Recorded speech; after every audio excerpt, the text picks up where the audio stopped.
Il tenait la coupe, la brandissant fièrement devant des supporters en folie à Dakar. Mais 2 mois plus tard, c'est la douche froide.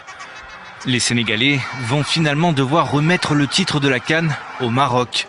Une décision prise par le jury d'appel de la Confédération africaine de football. Le jury d'appel de la Confédération africaine de football a décidé de déclarer l'équipe nationale du Sénégal forfait lors de la finale de la Coupe d'Afrique des Nations Maroc 2025. Le résultat étant homologué sur le score de 3-0 en faveur de la Fédération royale marocaine de football. Le jury, saisi par la Fédération marocaine, se base sur l'article 82 du règlement de la compétition. Il déclare perdante une équipe qui quitte le terrain avant la fin réglementaire du match sans l'autorisation de l'arbitre.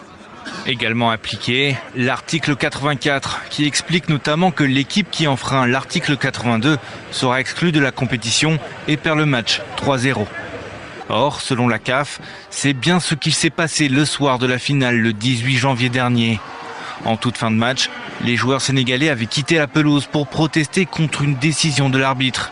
Il avait accordé un pénalty litigieux au Maroc, pays organisateur du tournoi. Une dizaine de minutes plus tard, les Lions de la Teranga étaient revenus sur le terrain pour terminer la rencontre avant de la remporter en prolongation.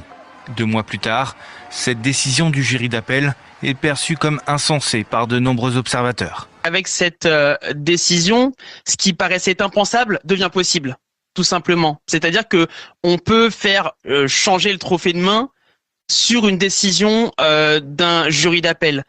Et ça, c'est extrêmement grave, en fait.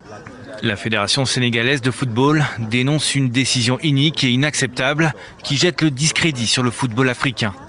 Elle annonce engager une procédure d'appel dans les plus brefs délais devant le tribunal arbitral du sport à Lausanne.